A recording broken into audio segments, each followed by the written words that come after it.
of 92, 93 that you came to Ole Hanson. Hanson, yeah, I did. I was at Viejo first for Michigan. Viejo. We'd both been teaching 2 years. And he came over, and that was the beginning of my, 27-year career of teaching, with him as my partner the longest throughout. I mean, it was broken up by years of grade level changes. He'd go to 3rd grade or 5th grade, and then we taught 4th grade together for a long time, and then we ended up in 3rd grade at Ole Hanson for about 3 years, and then over at Marblehead we ended up in 4th grade, went our separate ways again, and then ultimately ended up in 5th grade. So really, he's been with me the duration, and almost as long as Nick. almost. Almost. Awesome. Sorry, I couldn't resist that.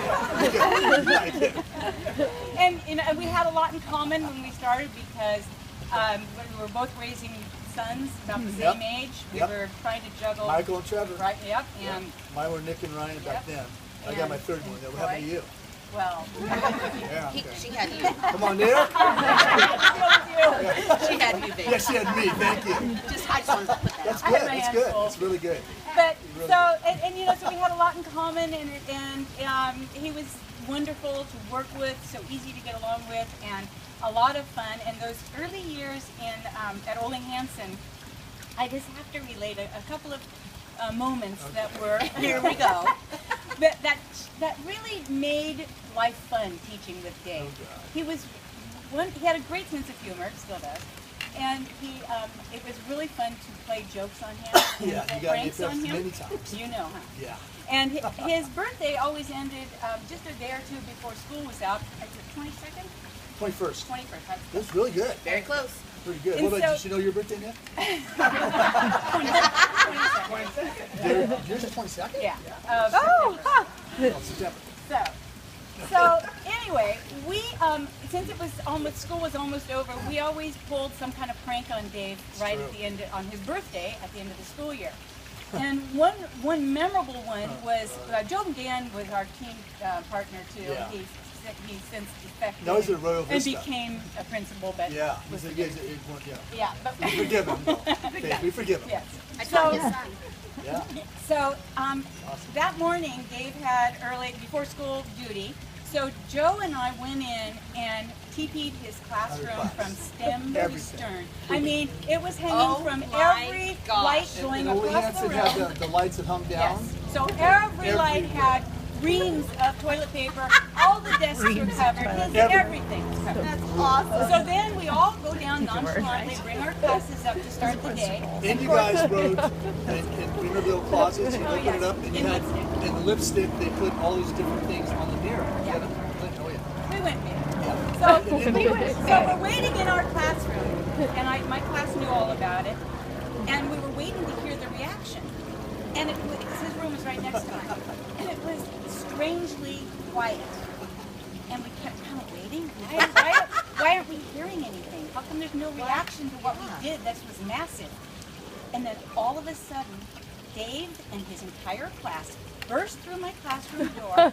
They had gathered up all the toilet paper and started throwing it all Snowball over. fight. Snowball fight.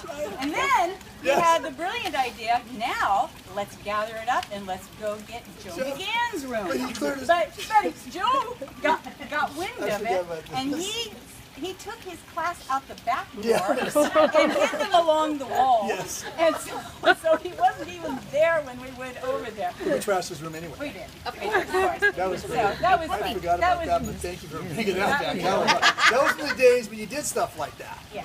Oh, And you you get know. away. There is some You got things some new that ideas. probably wouldn't do nowadays. Then another very memorable moment. You can see if you remember this one. Okay, was it the Michael De John? What's the name of this thing? No. Oh, No. please don't steal my Okay, steal. I'm sorry. He did it to me. You asked me if I remembered He it. did it to That me. was a rhetorical question. I'm sorry. Go ahead. Okay. He'll chime Our in. very good friend at Ole Hanson, Tish Van Sickle, had developed What a name. an absolute Tish Van Sickle. Yes. yes. Real person. Real person. That's bigger than cricket. Real person. Yes. Yep. She developed an absolute obsession with the movie Last of the Mohicans with Yes. Daniel Day-Lewis, and she Someone absolutely. look, I hear a bunch of you older and going, She was yeah. absolutely Yeah, baby. obsessed with Daniel Day-Lewis. She watched Yes. the movie over Brutal. and over and talked about it all the time. But of course, he teased her about it All all the time. She's drooling. She would mix Oh, his yeah. name and she started drooling. Oh, she just gets, so he teased her. So for his birthday that year, Yes. Tish got a life-size poster from probably Blockbuster or someplace Oh, God. of Daniel Day-Lewis from the movie in all of his long-haired glory and buckskin clothes and ripped body bursting through the woods. So we took the yearbook picture of Dave and blew his head out, and we pasted it over Daniel Day-Lewis' Oh my face. gosh. And again, he was on morning duty, so we went into his classroom, and in those days we had chalkboards. Yes. So we taped 3 it decades. to the top of Yes. the chalkboard, so it hung life-size all My the way whole to the floor. classroom. So when he brought his class in the morning, there was Dave in all of his glory. Oh my gosh, that's so That's great. hilarious. That was a good one. wasn't You it? got me, How man. come you can do knuckles with her, but I always get the 5? You just know. knocked her. Come on, come on, just do the explosion. Yeah. All right. Here, let's try it again. All right, you got it. Get it. And we all know that, God. as Cricket has already talked about, Dave was so dedicated and put everything he had into his teaching to make all of his lessons come alive and make the kids really love to learn. And so, you know, it didn't matter. He was always bringing in hands-on things Oh, for God, what's kids. now? So one day he was teaching the human body, Oh, good. God. and a student brought in some Oh, big animal bones from the butcher yes. to share because they were studying the human body. So Dave, of course, he just welcomed, oh yeah, this is great. And you know, he did his whole thing when they studied the bones and they looked at them and talked about them. And they were in there for a few days. And then one day after school, he comes to me and goes, oh my gosh, those bones are beginning to just stink up so bad, I had to throw them away. So of course, the minute he left work for home, I went out to the trash, dug the stinky old bones back out, and hid them in the back of his classroom. Oh my gosh. And so then Dave, for the next couple of days, started complaining, I can't get rid of that smell. It must be a dead animal in the walls. That's what you do to people you love. So you found them, or you just figured it out? He found That them is, and then he's quiet. Game on. Game on. Thank you so much. I know. You're done? Yeah. How much stuff did you do to me?